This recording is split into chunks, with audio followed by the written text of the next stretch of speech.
Aula 1. O Clube Secreto e a Guerra dos Desastres. O curso começa abrindo a porta de um mundo pouco visível. O Círculo Internacional que fala em nome dos desastres. A aula apresenta quem são esses atores, onde eles se encontram, conferências, negociações, agências da ONU e por que os desastres se tornaram um campo de disputa política global. Aqui o aluno entende que os desastres não são apenas eventos extremos, mas objetos de governo, negociação e poder. Essa base é essencial para compreender tudo o que virá a seguir, né? Olá e bem-vindos. Hoje a gente vai investigar uma coisa que, assim, parece óbvia, mas não é nem um pouco.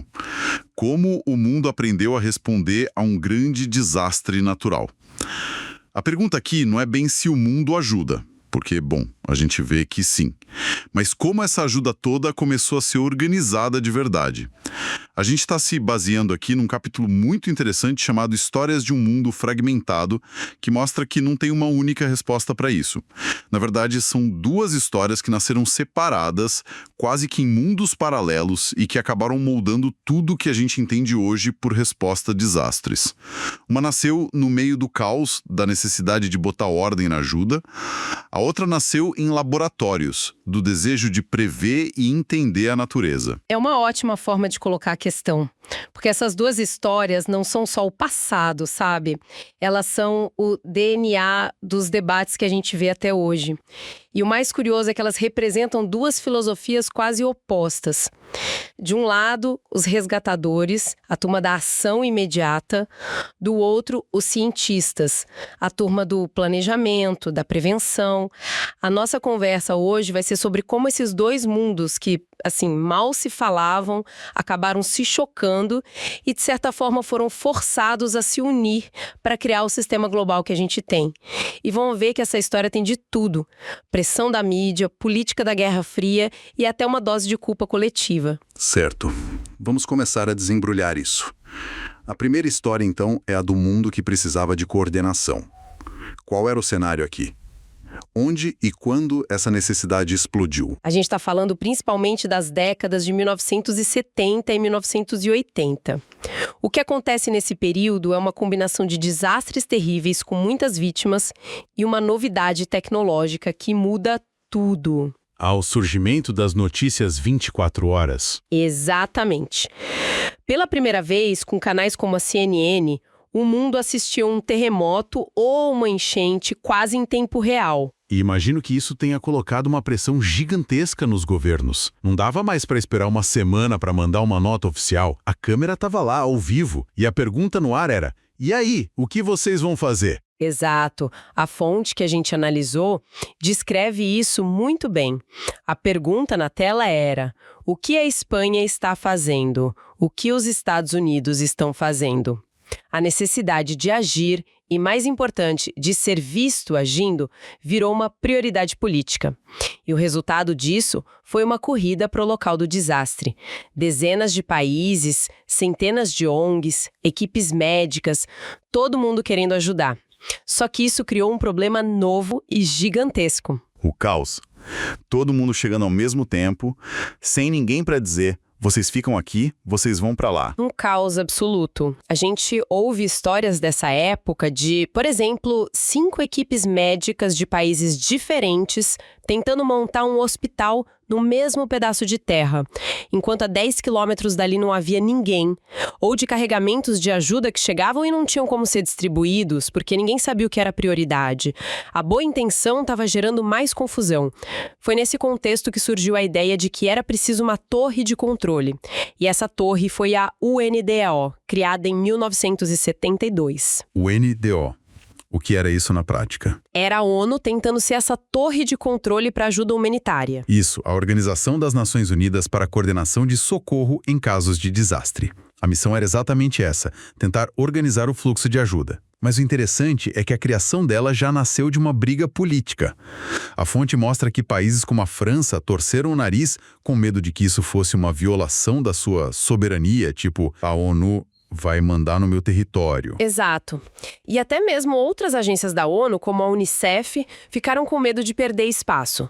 Quer dizer, desde o começo já tinha briga política para ver quem mandava na ajuda humanitária. Nossa, então aqui a gente já vê um conflito fundamental que essa história revela.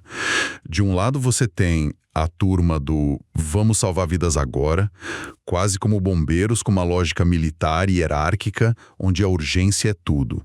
E do outro, uma turma mais focada em prevenção, em entender o que aconteceu. São dois universos que não devem conversar muito bem, imagino. Não conversavam mesmo. Era um verdadeiro choque de mundos. O pessoal do resgate e socorro, movido por um imperativo moral fortíssimo, pensava no curto prazo. Tirar as pessoas dos escombros, da comida, água, abrigo. Para eles, cada desastre era uma emergência única, excepcional. Já o pessoal da prevenção, que vinha mais da academia, das ciências, pensava em ciclos, em padrões. A lógica deles era: isso já aconteceu antes e vai acontecer de novo. Como a gente pode se preparar para a próxima vez? O foco era explicar e não apenas responder. E como esses dois mundos começaram a se conectar, se é que se conectaram? A conexão foi difícil, mas houve uma figura-chave que tentou criar uma ponte, um epidemiologista belga chamado Michel Lechat. Nos anos 70, ele teve uma sacada genial: aplicar as ferramentas da epidemiologia, que estuda como as doenças se espalham, para entender os desastres. Que ideia diferente! Como isso funciona? Ele introduziu dois conceitos que mudaram o jogo: a ecologia do desastre e o ciclo do desastre. Ele argumentou que um desastre não é só o momento do impacto, o evento. É um processo com antes, durante e depois. Tem a fase de mitigação, a de preparação, a resposta e a recuperação. Ao criar esse ciclo, ele deu uma linguagem comum para os resgatadores e os planejadores. A fonte até traz uma citação dele dizendo que o termo ecologia, que na época era novo e meio misterioso, fez o truque para unir as perspectivas. Ele basicamente criou um mapa onde os dois grupos podiam se enxergar. E essa tentativa de coordenação evoluiu. A UNDRO deu certo. Mais ou menos. A UNDR foi muito criticada por ser pequena, ter pouco dinheiro e, na prática, pouca autoridade. Ela não conseguia realmente coordenar com força. Por isso, em 1991, ela foi reformulada e virou a OCHA, o Escritório para a Coordenação de Assuntos Humanitários, que existe até hoje. E a OCHA já nasceu com um mandato mais forte e amplo, cobrindo não só desastres naturais, mas o que eles chamam de outras situações de emergência, como guerra e civis. O lema da OCHA resume perfeitamente toda essa primeira história: coordenação salva vidas. A ideia central é que a gestão, a logística, a organização, isso por si só é uma intervenção vital. É curioso porque enquanto essa galera toda estava no campo de batalha, quebrando a cabeça para organizar ajuda, tinha um outro pessoal em laboratórios e universidades que olhava para o mesmo problema e via uma solução completamente diferente, certo? Eles não estavam nem um pouco preocupados com coordenação. Nem um pouco. E essa é a nossa segunda narrativa, a de um mundo que precisava ser compreendido. Enquanto o mundo humanitário estava obcecado em gerenciar o caos da resposta, outro grupo dizia: esqueçam a resposta. O segredo é evitar que o desastre aconteça em primeiro lugar. O grande marco dessa visão foi a Década Internacional para a Redução de Desastres Naturais, nos anos 90. E o grande protagonista dessa história, segundo a nossa fonte, foi um sismólogo americano chamado Frank Press. E qual era a ideia dele? O que ele propunha de tão diferente? A visão dele era radical. A fonte cita ele dizendo algo na linha de: não podemos continuar assim, só respondendo. A prevenção é o que precisa ser feito. A resposta é inútil. Para ele, gastar milhões apagando incêndio era um erro. O dinheiro deveria ir para entender os perigos, os terremotos, os furacões, para que a gente pudesse prever e se preparar para eles. E o mais fascinante dessa história é de onde essa mentalidade científica veio. Não foi de um esforço humanitário. A origem está na Guerra Fria. Peraí, como assim? O que a Guerra Fria tem a ver com terremoto? A conexão não é nada óbvia. É que para monitorar se a União Soviética estava fazendo testes nucleares subterrâneos, os Estados Unidos investiram uma fortuna no desenvolvimento da sismologia. Eles precisavam de aparelhos supersensíveis para detectar qualquer tremor de terra do outro lado do mundo. Isso levou à criação da primeira rede global de monitoramento sísmico, a WWSSN. ou seja, a ciência e a tecnologia que foram criadas para espionagem militar. Acabaram sendo a base para entendermos os terremotos por razões de segurança civil. Que virada de roteiro. Então a tecnologia que os Estados Unidos usavam para espionar testes nucleares soviéticos é a avó dos sistemas de alerta de tsunami que temos hoje. Exatamente essa.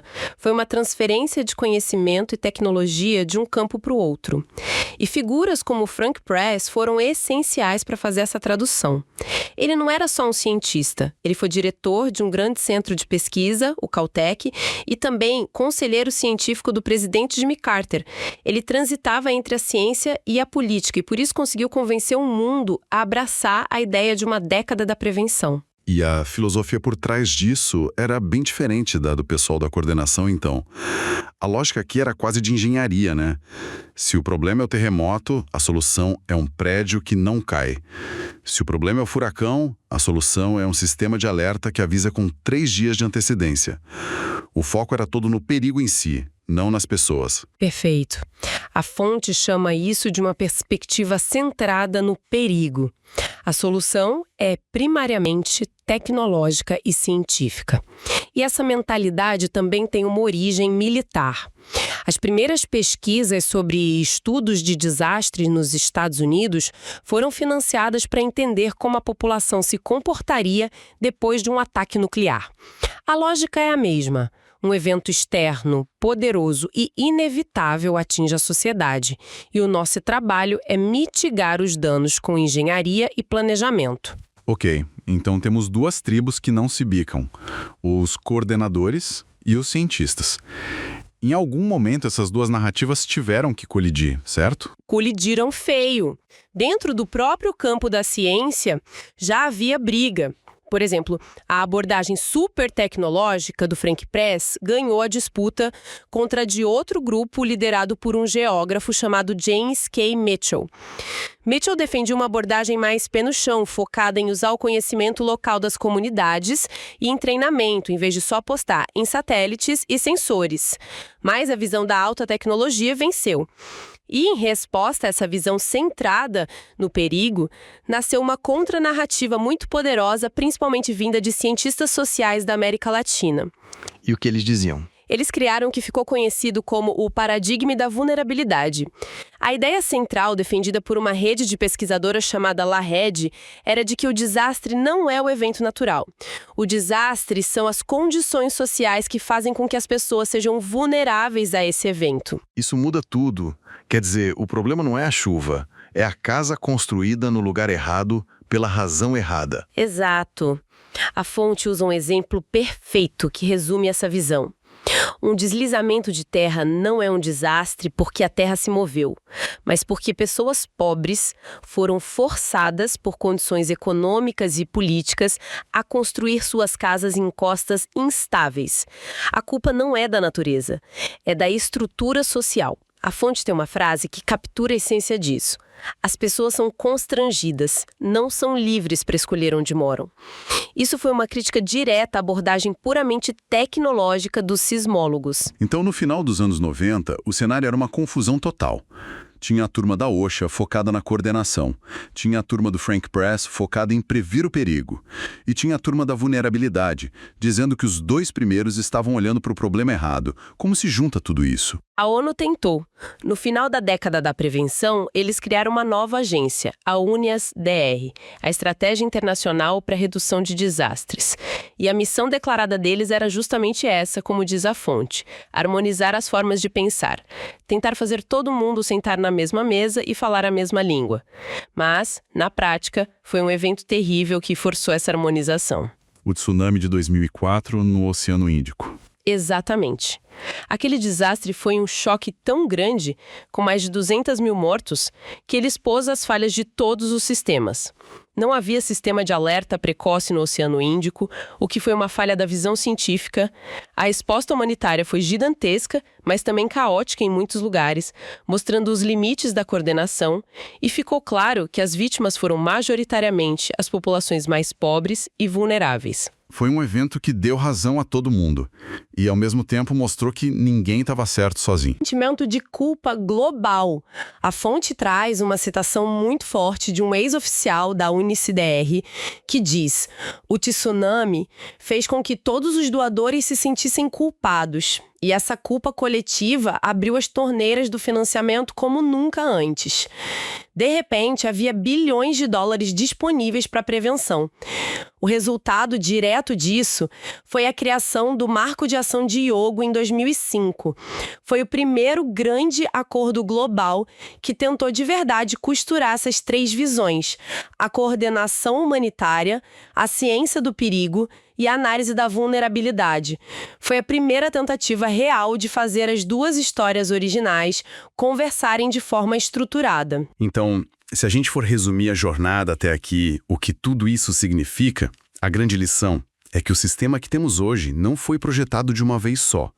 Ele é uma colcha de retalhos, costurada a partir da colisão dessas duas grandes histórias. Uma que nasceu na lama dos desastres, com a urgência de organizar o socorro, e outra que nasceu no silêncio dos laboratórios da Guerra Fria, com o sonho de domar a natureza pela ciência. Sim, e a relevância de entender essas origens é que as tensões nunca desapareceram de verdade. Elas continuam aí, debaixo da superfície. Os debates que a gente vê hoje em dia, por exemplo, devemos investir mais em sistemas de alerta de alta tecnologia ou em fortalecer o conhecimento local das comunidades? A prioridade é ter uma coordenação centralizada e eficiente de cima para baixo ou é reduzir a vulnerabilidade das pessoas de baixo para cima?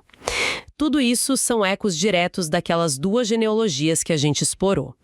O sistema atual carrega o DNA desses dois mundos com todas as suas forças e contradições.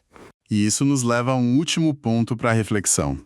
A fonte menciona que, com o tempo, a UNCDR e outras agências passaram a chamar essas visões que antes eram concorrentes de complementares. É uma palavra bonita, complementar. Uma palavra pacificadora. Ela sugere que tudo se encaixa perfeitamente. Exato. E a reflexão que fica, então, é quando a gente pega ideias que nasceram em oposição, com visões de mundo diferentes, e rebatiza tudo como complementar, o que a gente ganha e o que a gente perde nesse processo. Será que isso cria de fato uma abordagem mais forte e completa, que pega o melhor de cada mundo? Ou será que ao tentar harmonizar tudo, a gente acaba suavizando críticas importantes, diluindo tensões que talvez devessem continuar existindo para nos manter alertas e sempre questionando se estamos no caminho certo? Disasterland. Como chegamos até aqui? É um curso online da Hopeful Brasil, que explora a construção histórica, política e simbólica do chamado Mundo Internacional dos Desastres. A partir da etnografia de Sandrine Revé, o curso analisa como conceitos como redução de risco de desastres, preparação e resiliência foram produzidos, institucionalizados e transformados em práticas globais. Ao examinar organizações internacionais, especialistas, documentos, imagens e rituais técnicos, o curso convida o participante a compreender como os desastres deixaram de ser vistos como eventos naturais e passaram a ser governados como problemas sociais, políticos e técnicos.